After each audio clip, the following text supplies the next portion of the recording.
अस्सलाम वालेकुम वरहमतुल्लाहि वबरकातुहू। तजल्लियात नबूवत अल्लाह के रसूल मोहम्मद सल्लल्लाहु अलैहि वसल्लम की ज़िंदगी पर लिखी गई किताब के 12वें दिन में हम दाखिल हो चुके हैं। अब तक हमने देखा कि पहले पहल इस्लाम लाने वाले कौन थे। आइए जानते हैं अब आगे क्या हुआ। अल्लाह के रसूल के साथ हज़रत अबू बकर भी तबलीग में सरगर्म हो गए और हक़ रिसालत की अदायगी में नबी करीम सल्लल्लाहु अलैहि वसल्लम का दायां बाजू बन गए। वो बड़े पाक दामन, पसंदीदा, नर्म मिजाज, शरीफ, दरिया दिल और मुअज़्ज़ज़ थे। अरब के अंसाब व वाक़ियात सबसे ज़्यादा जानते थे।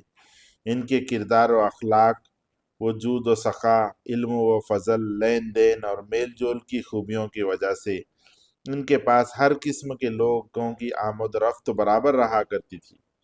इसीलिए हजरत अबू बकर जो भी उनके करीब भला और भरोसे के लायक महसूस करते, उसे इस्लाम की दावत देते।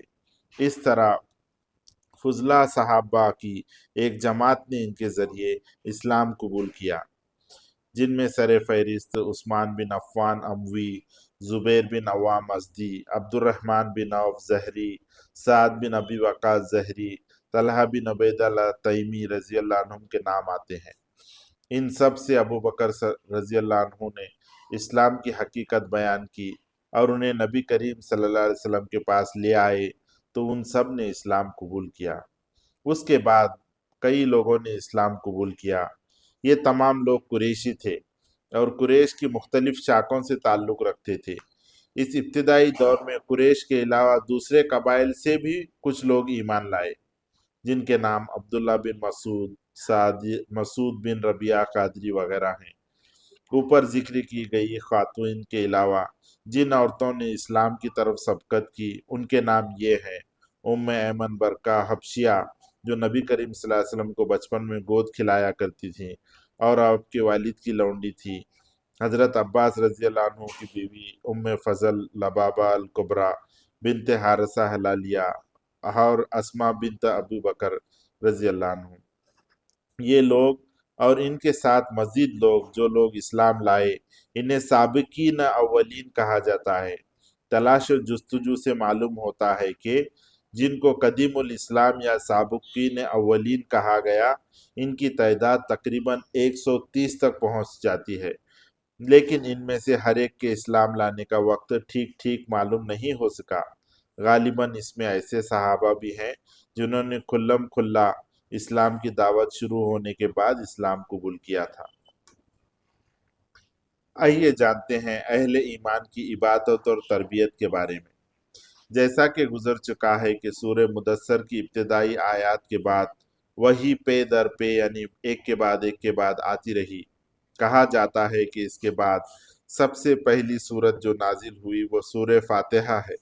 इसमें अहले ईमान को हम्द और दुआ का तरीका बता गया। अल्लाह की हस्ती की चंद जामे सिफात बयान करके इसका ठीक ठीक तस्वुर दिया गया और ये भी समझा दिया गया कि इस दुनिया में अच्छे या बुरे काम जैसे भी काम करोगे, ठीक वैसा ही नतीजा और बदला पाओगे और ये बदला आगे एक दूसरी दुनिया में मिलेगा। इसके अलावा कामयाबी और सआदत के रास्ते की पहचान भी बताई गई। इस तरह दीन दीन हक का सारा माहसल इस सूरत के चंद सादे बोल में आ गया और हम्द और दुआ की शक्ल में बंदे को इसकी तालीम दी गई। कहा जाता है कि रिसालत शुरू होने के बाद सबसे पहले जो हुक्म दिया गया वो नमाज का हुक्म था। हजरत जिब्राइल अलैहिस्सलाम ने तशरीफ लाकर नमाज और वज़ू का तरीका बताया और सुबह व शाम दो दो रकात नमाज पढ़ने का हुक्म दिया। यूं मुकम्मिल तहारत अहले ईमान की अलामत ठहरी। वज़ू को नमाज की शर्त करार दिया गया। सूरह फातिहा नमाज की असल और हम्द व तस्बीह नमाज के औराद व वज़ाइफ करार पाए।